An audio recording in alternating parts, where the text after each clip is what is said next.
Faridabad sector 12 लघु सचिवालय में राज्य महिला आयोग के अध्यक्ष रेणु भाटिया ने महिलाओं से संबंधित मामलों की जन सुनवाई की। बैठक में रेणु भाटिया ने करीब 50 शिकायतें सुनी। इसमें पीड़ित महिलाओं ने अपनी शिकायत आयोग के समक्ष रखी। इस दौरान पुलिस अधिकारी भी मौजूद थे। रेणु भाटिया ने पुलिस अधिकारियों से पुराने मामलों की भी जानकारी ली।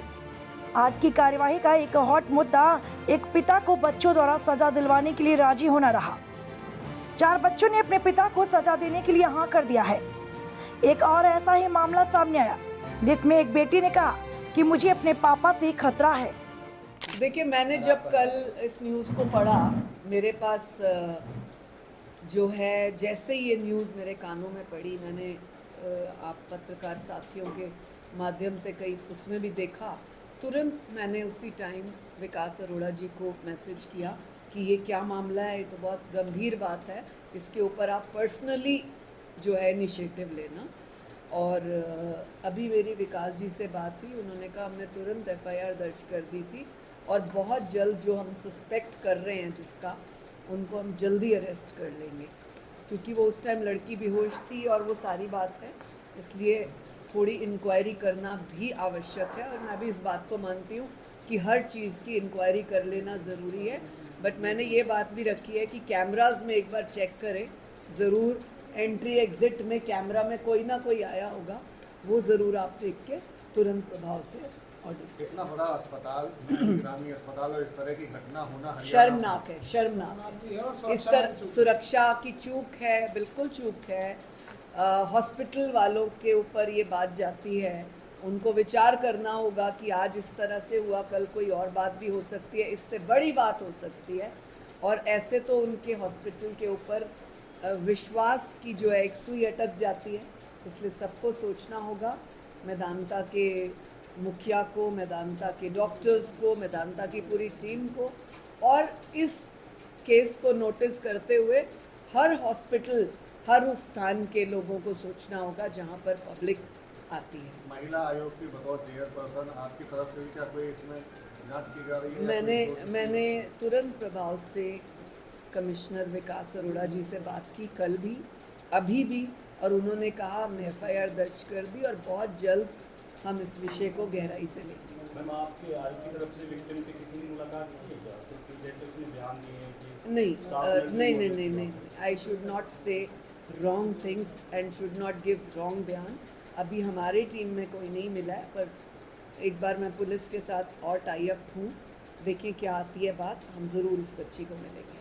मैडम, आजकल महिलाओं के बहुत से केसेस आ रहे हैं कि हस्बैंड जो है उनके दूसरी महिलाओं के साथ रह रहे हैं और बच्चे भी खराब हो रहे हैं, और जिनके साथ वो शादियां कर रहे हैं उनके भी बच्चे हैं, तो हम इस विषय में क्या कहना चाहेंगे? देखिए, ये एक बहुत बुरा विषय है जिसको बदकिस्मती से लिव इन रिलेशनशिप कहते हैं।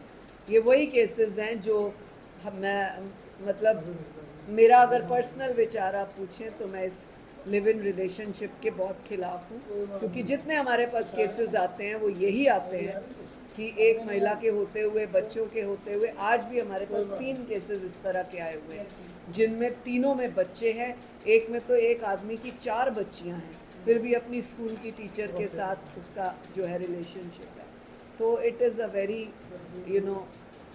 मैं दुखी हूँ।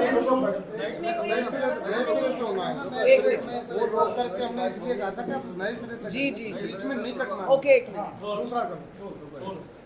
मैम, जन सुनवाई की है फरीदाबाद में, आप एमओ को भी सस्पेंड किया गया है, क्या कुछ और फैसले लिए गए?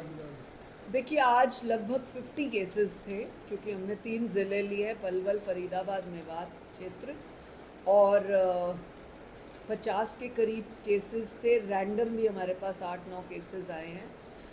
इसमें जो मुख्य केस एक मुझे लगा, वो जो आपके साथ शेयर करने का भी है अधिकार का, कि एक लड़का जिसका अपना स्कूल है और उसकी टीचर के साथ संबंध बन गए और शादी चुपके से कर ली, या जो भी इल्ज़ाम उस पर आए हैं वो हमने चेक कर रहे हैं। उसके 4 बेटियां हैं। उस महिला के लिए हमने आदेश दिए हैं कि इसको जो है इसका राइट देकर, इसके बच्चियों के नाम पे उसके फादर से जो राइट बनता है वो देकर आज ये फ़ैसला हमने लिया। इसके अतिरिक्त हमारे पास जो 3-4 और लिव इन रिलेशनशिप के केसेस आए हैं, उनमें भी एक बच्ची का है। हम ट्राई कर रहे हैं कि उन दोनों को पैचअप की स्थिति में ले आएं अगर लड़की चाहेगी, और इसमें लड़के को भी ये सोचना होगा कि फिर उसको फर्दर रिलेशनशिप में नहीं जाना। तो उम्मीद है ये 2 केसेस।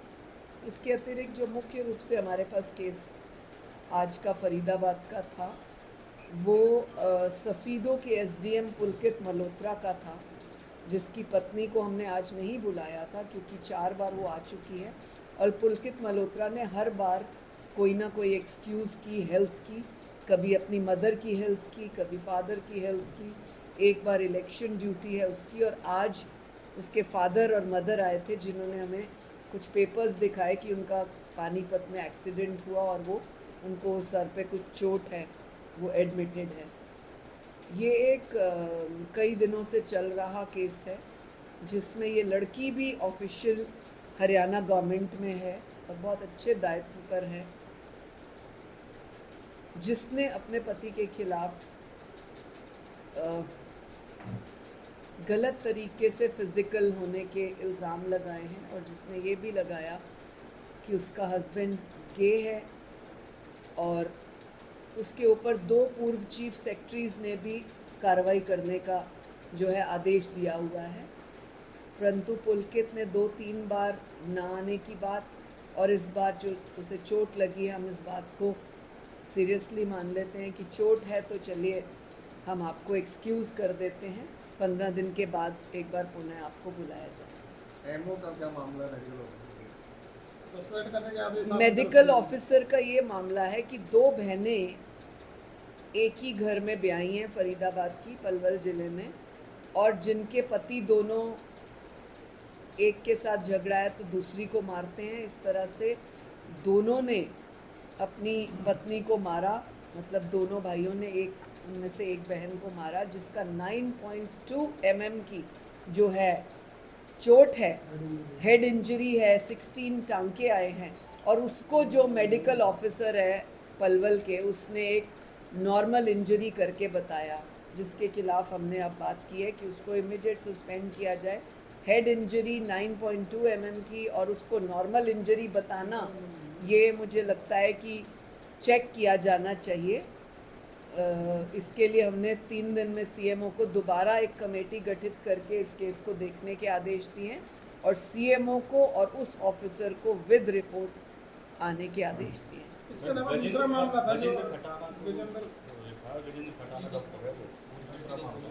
ये आपने लास्ट वाला मामला होता है, इससे पहले का मामला इसमें तो आपने सस्पेंड किया आदेश है। नहीं दिए, जो सस्पेंड किया। इंक्वायरी की रिपोर्ट आ जाए, उसके बाद कर देंगे। लेकिन उसमें सस्पेंड के लिए लिखने को कहा।